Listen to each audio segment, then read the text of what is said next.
Assalamualaikum warahmatullahi wabarakatuh. Sahabat-sahabatku dimanapun Anda berada, semoga kebahagiaan, keberkahan, kesuksesan bersama kita dan orang-orang yang kita cintai. Amin amin ya robbal alamin. Salam akhir harga mati, salam Pancasila Jaya, salam sejahtera untuk kita semua. Menanggapi provokasi dari kaum Balawi, terutama mereka-mereka yang hobinya demo, bentar-bentar demo, bentar-bentar mengerahkan massa. Meskipun masanya sekarang sudah sangat jauh berkurang, karena para mukibin, para anak bangsa sekarang sudah sadar bahwa mereka bukan zuriyah Rasulullah Sallallahu Alaihi Wasallam, bukan cucu baginda Nabi Muhammad Sallallahu Alaihi Wasallam, tapi mereka terus tetap pede, tetap mengobarkan keyakinan bahwa mereka adalah cucu baginda Rasulullah Sallallahu Alaihi Wasallam yang sedang terzolimi. Dan ini adalah framing mereka, playing victim, agar mereka tetap diakui dan bisa tetap eksis di bumi NKRI dengan hidup nyaman, tenang, dan tentu banyak uang. Yang terakhir adalah ketika demo 412, di mana Bahar Smith terus mengobarkan perang, khususnya untuk melawan Gus Buat Fleret, meskipun yang selama ini bertahun-tahun yang menghina ulama pribumi, yang menghina Hadratus Syekh Kiai Haji Hasyim Asy'ari, yang menghina ulama-ulama NU, dan terus melakukan provokasi kebencian terhadap ulama-ulama pribumi, terhadap organisasi NU, sesungguhnya adalah mereka sendiri. Dan selama ini kiai ulama pribumi tidak terprovokasi dengan itu. Mereka tetap santai, adem, ayem, dan menyikapinya dengan santun dan bijaksana. Tidak seperti mereka ketika disenggol sedikit, mereka sudah merasa seolah-olah mereka yang paling terzalimi. Padahal selama ini mereka adalah yang terus menzalimi dan memprovokasi bangsa Indonesia untuk melemahkan PBNU, untuk melemahkan kiai-kiai dan ulama-ulama pribumi, agar kecintaan para mukibinnya makin kuat terhadap mereka, agar melemahkan semangat cinta kepada ulama-ulama pribumi. Nah, menanggapi hal ini, provokasi yang terus dikobarkan oleh Bahar Smith, oleh HRS tentang perang. Menanggapi hal ini, ulama-ulama pribumi, ulama-ulama Nusantara sangat bijak, sangat santun, dan sangat cerdas. Agar apa? Agar tidak ada perang antar pribumi, agar tidak ada korban nyawa yang sia-sia karena hanya untuk kelompok Balawi. Berbeda dengan mereka yang terus berupaya untuk mengobarkan perang demi eksistensi klannya, demi mereka tetap diakui di bumi pertiwi sebagai cucu Nabi. Dalam kesempatan yang berbahagia ini, saya akan tampilkan dua video tanggapan dari dua ulama Nusantara, ulama pribumi, yaitu Kiai Haji Raden Syarif Rahmat dan Gus Abbas Buntet. Bagaimana pendapat mereka tentang provokasi dari kaum Balawi yang hobinya memang demo. Mari kita simak video berikut ini. Dalam keragaman suku bangsa ini telah memiliki satu karakteristik budaya dan tradisi yang diakui oleh dunia, bahwa bangsa Indonesia adalah bangsa yang sangat ramah. Oleh karena itu, ketika tiba-tiba muncul di sana sini sikap yang kontra tabiatnya, cenderung arogan, ada anak bangsa ini yang bicara kasar, tiba-tiba ada di antara anak bangsa ini yang bicara keras, tiba-tiba ada di antara anak bangsa ini yang bicara kurang enak didengar. pasti ada sebabnya. Pasti ada sebabnya.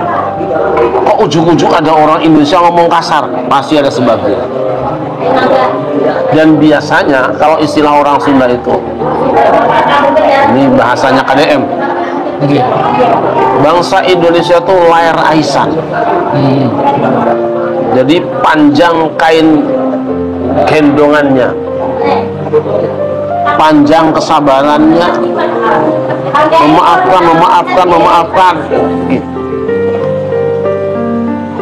nerima, sabar. Oleh karena itu ketika muncul statement yang kasar, yang kesannya itu menyerang orang, pasti itu karena sudah ada batas kesabaran yang dilewati oleh orang-orang yang memang berbuat tidak baik terhadap mereka. Ya. Nah, ketika terjadi ketidaksabaran, tiba-tiba ngomong si A adalah anu, tanya. Dia kalimatnya tidak berdiri sendiri, pasti karena ada penjualnya. Di bangsa ini ada pembeli yang baik, gampang terima. Ya, ketika orang lain bicara santun, insya Allah anak bangsa ini jauh lebih santun, bisa titeni. Tetapi ketika ada orang bicara kasar, merendahkan, melecehkan kepemimpinannya, atau menganggap enteng negaranya, tidak sulit juga bagi mereka bicara yang tidak halus lagi. Iya. Nah, itu yang harus disikapi. Nah, tentang pernyataan Gus Fuad Pleret, satu, saya ingin sampaikan bahwa memang kelakuannya begitu, orang itu tuh begitu, cara ngomongnya begitu, ceplos. Iya. Loh, kalau suruh ngomongnya santun, baik-baik, itu bukan Fuad namanya. Iya. Sama dengan Gus Miftah, ini orang guyon itu Miftah. Punya brand masing-masing. Punya brand masing-masing. Meskipun saya tidak setuju, tolong garis bawahi ya, saya tidak setuju bahwa setiap yang kita rasakan itu diungkapkan seutuhnya. Mau simpen separuh, kan? Simpen separuh, keluarkan separuh. Yang separuh nanti ada harinya, gitu. Simpen peluru. Sih biasa saja, motong ayam kan tidak harus suaranya kenceng asal tajam goloknya. Tapi lagi-lagi memang begitu, Gus Fuad itu begitu. Nah, lalu bagaimana responnya? Respon itu akan muncul tergantung kepada siapa yang mendengarnya. Jika pernyataan itu diterima orang-orang yang lapang dada, ya tentu akan disamperin. Karena begitu, tapi kalau diterima oleh orang yang sempit juga dadanya, sumbu pendek, ya akhirnya kan antara bensin dengan api ketemu. Kalau ada bensin, ya kita juga harus menjauhkan rokok yang sedang kita isep dari dia, gitu loh. Nah, kalau menurut saya, ya saya tidak mengatakan Gus Fuad itu benar. Ucapannya mungkin benar, tetapi bahasanya tidak pas, gitu loh. Tapi apakah selama ini juga ada, mohon maaf ya, habaib yang tidak menjelek-jelekan bangsa Indonesia? Presiden sebut Jokodok, gitu? Maaf lah. Gus Dur buta mata, buta hati. Teman-teman kita yang mengatakan apa Hasyim Asy'ari itu bukan apa-apa, orang bodoh kok. Nah, itu cukup banyak kok.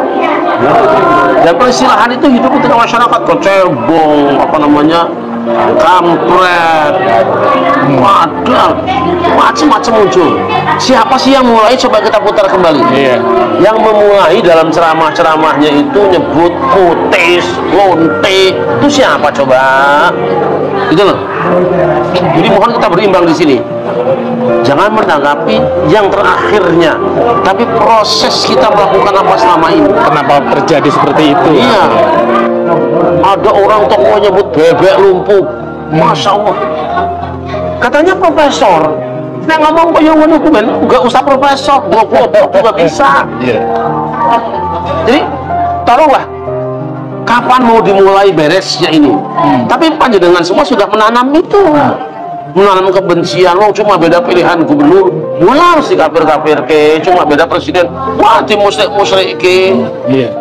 Termasuk yang sekarang saya banyak komentar tentang KDM ini. KDM itu agamanya sangat Islam. Bikin masjid berapa biji? Lu sampean sih ngomong tiap hari takbir, ngomong tasbih, tahlil, berapa bikin masjid?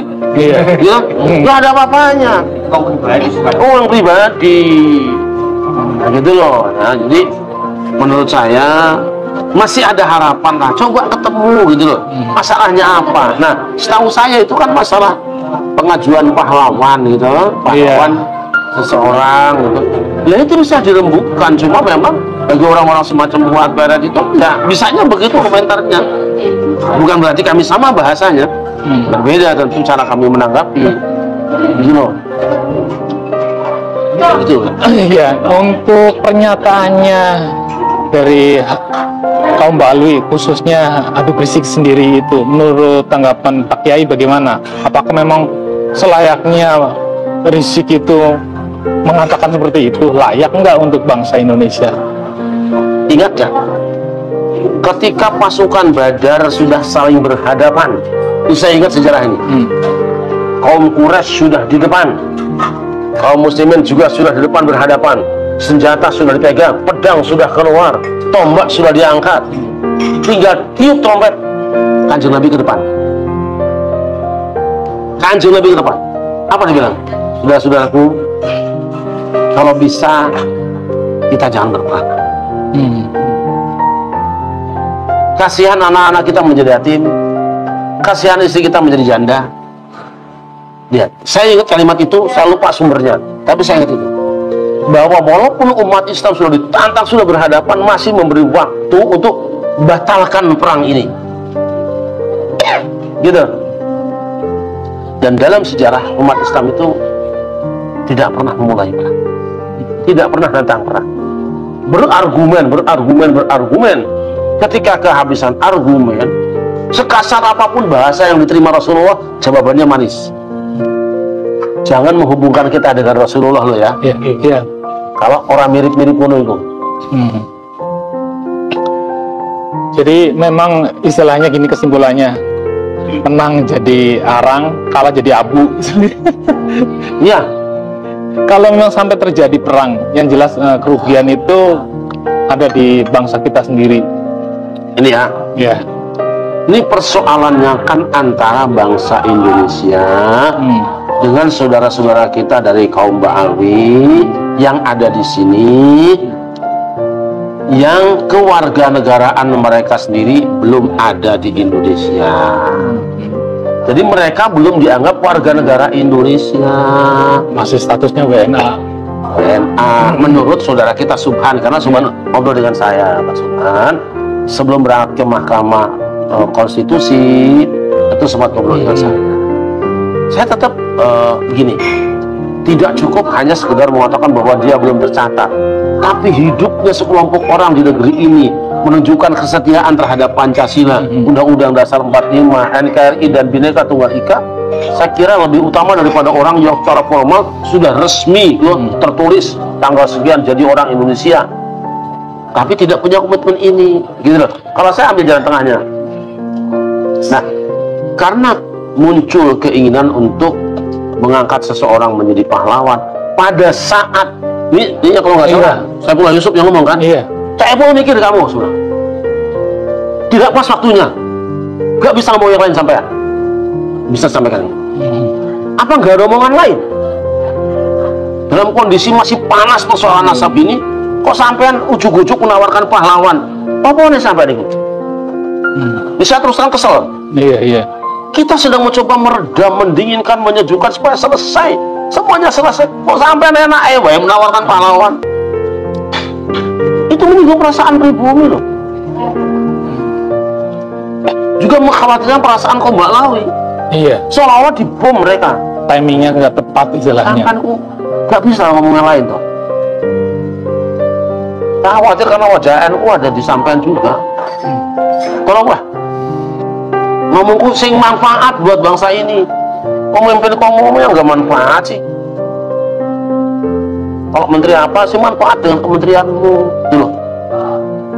Nah, saya khawatir kalau ini diangkat, kemudian anak-anak bangsa sadar bareng, pagar yang kita pasang jebol. Kalau sampai anak-anak bangsa sadar, mau bareng semua bergerak, lalu ada pengusiran, bagaimana? Lalu tiba-tiba ada gerakan konsensus bersama, bikin tanda tangan se-Indonesia, pertahankan atau usir, itu kan ramai. Iya. Itu bukan budaya kita. Kita akan kehilangan budaya santun apabila dipancing-pancing. Saya mungkin ngomong kasar sama Cak Epul tadi itu juga karena sampean juga sih orang mikir loh. Dalam kondisi seperti ini, PBNU-nya juga hancur-hancuran, MUI-nya juga lumpuh. Sangat nyebut orang loh ya. Ini semua kan gara-gara NU dan MUI. Ya. Tidak tegas dalam. Kalau dari awal ucapan saya, panggil Kiai Imad, panggil Kiai Abbas, panggil semua, pertemukan atau bahas di MUI, selesai. Gimana? Kalau nggak MUI, karena MUI kan macam-macam di situ kepentingannya. NU lah. Kiai Imad tuh orang NU, Gus Abbas tuh orang NU. Panggil sebagai anak kandung. Jangan sibuk jagain anak kiai, anak pungut. Dia ora genah mikir awakmu apa ora. Gitu loh. Jadi saya khawatir kalau sampai statement saudara kita Ustaz Muhammad Rizik Syihab itu di blow up di masyarakat, lalu seluruh majelis zikir, majelis taklim, majelis tarekat diberitahu tentang tantangan ini, lalu anak-anak muda terbakar hatinya, luar biasa. Jadi siapa yang salah? Saya nggak mencari yang salah, tapi orang yang iseng-iseng melemparkan api puntung rokok di tengah hutan itu yang bikin kebakaran. Ngomongin sih bener pejabat itu, kayak nggak ada yang lain sih. Kalaupun akan mengajukan seseorang jadi pahlawan, nggak perlu diumumkan supaya kamu jadi pahlawan juga. Diam-diam saja, sehingga tidak jadi masalah. Assalamualaikum warahmatullahi wabarakatuh. Bismillahirrahmanirrahim. Alhamdulillah wa syukurillah. Wassalatu wassalamu ala sayyidina rasulillah, sayyidina wa maulana Muhammadin ibn Abdillah wa ala alihi wa ashabihi wa mawalah. La hawla wa la quwata illa billah wa ba'd. Kepada seluruh jajaran anggota PWI dan Laskar Sabilillah, saya menghimbau untuk tidak terprovokasi terhadap hasutan-hasutan dan provokasi-provokasinya, adu dombanya orang-orang yang tidak bertanggung jawab, oknum-oknum yang tidak benar, yang akan mengadu domba antar rakyat Indonesia, antar masyarakat Indonesia, antar umat Islam. Saya harap kepada kalian semua tetap berada dalam barisan perjuangan yang semestinya, perjuangan yang aslinya, yaitu untuk meluruskan sejarah, meluruskan dan membela nasabnya baginda Rasulullah SAW, dan membela rakyat dan para ulama, dan membereskan seluruh perkara-perkara yang sudah dibolokkan, sudah dipalsukan, sudah dihancurkan oleh klan-klan tertentu dalam rangka kepentingan-kepentingan yang tidak benar di bangsa ini.